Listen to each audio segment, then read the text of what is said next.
तो यही एक रंग लगा के जा रहा है हमारे पास पैसा नहीं। हमने उनको प्रूव किया कि तुम्हारे पास ढेर सारा पैसा है, हमारा है, तुम्हारे बाप का नहीं है। ये उनको बताया, सीपीएफसी को बताया। अभी ये सब होने के बाद आज 7,500 महीने में, अच्छा फिर उसके बाद हम जब वित्त मंत्री जी से मिले तो उनको हमने कहा आप श्रमयोगी मानधन योजना में गवर्नमेंट ऑफ इंडिया कितना कॉन्ट्रीब्यूट करती है? 100%। अगर मैं 100 भरता हूं, गवर्नमेंट 100 भरती है। जो अभी यूपीएस आया, न्यू एनपीएस का यूपीएस बना, यूनिफाइड पेंशन स्कीम, उसमें सरकार का कॉन्ट्रीब्यूशन 18.5% और हमारे स्कीम में सरकार का कॉन्ट्रीब्यूशन है 1.16, जो केवल और केवल आपके एडमिनिस्ट्रेटिव एक्सपेंडिचर के लिए। मतलब हमारे पेंशन स्कीम ने सरकार ने 0 दिया है। ये एक सरकार की बात नहीं है, सब्सिक्वेंटली जो भी सरकारें बनी। इसलिए ये मत समझे मैं किसी पार्टी पे भी बोल रहा हूं, कि हमारे स्कीम के बारे में बोल रहा हूं। तो इतना हमारा कम योगदान गवर्नमेंट ऑफ इंडिया करती है। मैंने निर्मला जी को बोला, मैडम हम आपके सौतेले नहीं है, हमने भी काम किया इस देश में और हमने पैसे भरे हैं, और जिसने पैसे भरे उसको नहीं, और जिनको पैसे नहीं भरे उनको आप भर के दे रहे हो, ये कहाँ का न्याय है? तो उन्होंने बोला कि मैं आपकी भावनाओं को समझती हूँ, आपका लॉजिक बराबर है, मैं इसमें सोचूंगी कि इसमें गवर्नमेंट ऑफ इंडिया क्या कर सकता है। तो इसमें हमने 3 चीजें बताई हैं। गवर्नमेंट ऑफ इंडिया ने कम से कम 5% हमको देना चाहिए। हमारा जो 8.33 करता है मालिक ने भरा हुआ, उसको आप 2% और बढ़ा दो, कोई फर्क नहीं पड़ता, मालिक का पैसा है, लेकिन हमें आपसे पैसा नहीं रखना है, इसलिए है। तीसरी बात, ईपीएफओ के पास जो पैसा है वो जो उसने दबा के रखा है गांठ मार के, वो गांठ को ढीला करना चाहिए। हमारा जितना ब्याज मिलता है उस ब्याज में से 70-80% पेंशन पे देना चाहिए, क्योंकि उसके बाद भी कॉन्ट्रीब्यूशन आ रहा है, उसके बाद भी पेंशन का कुछ पैसा बचा है ब्याज का, तो वो तो बढ़ता जाएगा। लेकिन हमारे जिंदगी खत्म करने के बाद आप एक्चुअली बोलता है कि 30 साल के बाद पेंशन में घाटा आएगा, इसलिए आज आपको नहीं देंगे। अबे तो फिर 30 साल के बाद तो जन्मा नहीं, उसके लिए रखा है, और जो मर रहे हैं उसको मरने दे रहे हो। इसमें तो अच्छा जहाज रहा डुबा हमको सारा समुद्र, बराबर ही झूठ है। तो ये संघर्ष क्यों है? मुझे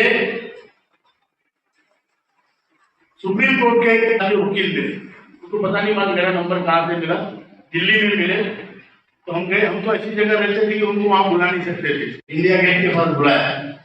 तो वहां पे उन्होंने कहा, राहुल साहब क्या आप जानते हैं आपका संगठन कितना बड़ा है?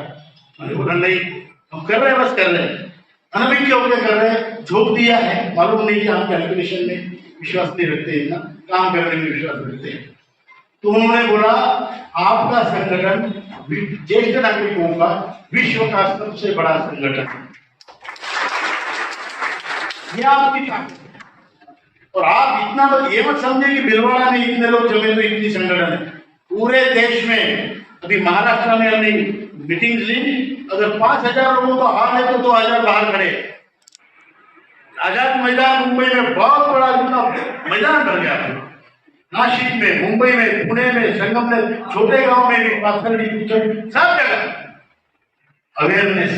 दक्षिण भारत में हुबली गुलबर्गा से लेके तो केरल से लेके सभी तरफ बड़ा संगठन है। तो आप ये कभी मत सोचना कि आप अकेले हैं, हम सब साथ हैं, एक है, और पूरा भारत एक है। तो मैं आपको बताता हूं कि ज्येष्ठ नागरिक ही देश की दिशा समझते हैं। आपकी हमारी ये भूमिका है कि हम ज्येष्ठ है, अगर देश को ये कहीं भी लेके जा रहे हैं तो इनका कान पकड़ने की जिम्मेदारी तुम्हारी है, हमारी है। बराबर है? बराबर है क्या? हमारी जिंदगी रही कितनी? 5-10 साल, और ज्यादा जीके क्या करेंगे 1171 में, बराबर है कि नहीं? तो हमारे पास होने के लिए कुछ नहीं है, बिल्कुल बराबर। होने के लिए हमारे पास कुछ नहीं है, लेकिन हम जिसके ऊपर खफा हो गए वो तो दफा होना जरूरी पक्का बनता है। इसलिए हमने मुंबई में जंतर मंतर से ऐलान किया 31 अगस्त को, कई लोग थे यहाँ पे, 31 जुलाई सॉरी, महेंद्र जी थे, बैरागी जी थे, सभी लोग थे, अपने विजय वर्गीय जी थे, काफी लोग थे भीलवाड़ा से, करीब 50-60 लोग तो भीलवाड़ा से थे। बहुत बड़ा आंदोलन। उसमें हमने बताया कि अगर महाराष्ट्र के इलेक्शन से पहले हमारा काम होता है तो बीजेपी की सरकार महाराष्ट्र में लाने की जिम्मेदारी हम लेते हैं,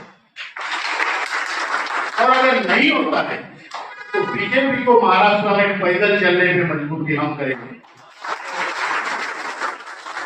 क्योंकि ये मैं ऐसे नहीं बोल रहा हूं, महाराष्ट्र में टोटल 9 करोड़ से ज्यादा वोटर है। टोटल वोटिंग होता है 5.5 करोड़ तकरीबन। उसमें 1.5 करोड़ जिसको मिलता है, अलग अलग गणित है, 1.5 करोड़ जिसको मिलता है उसकी सरकार बनती है, और हमारे पास 1.25 करोड़ वोट है जो एक आदेश पे शिफ्ट हो सकते हैं। हम नहीं चाहते थे राजनीति, लेकिन एक मिनट भाई साहब,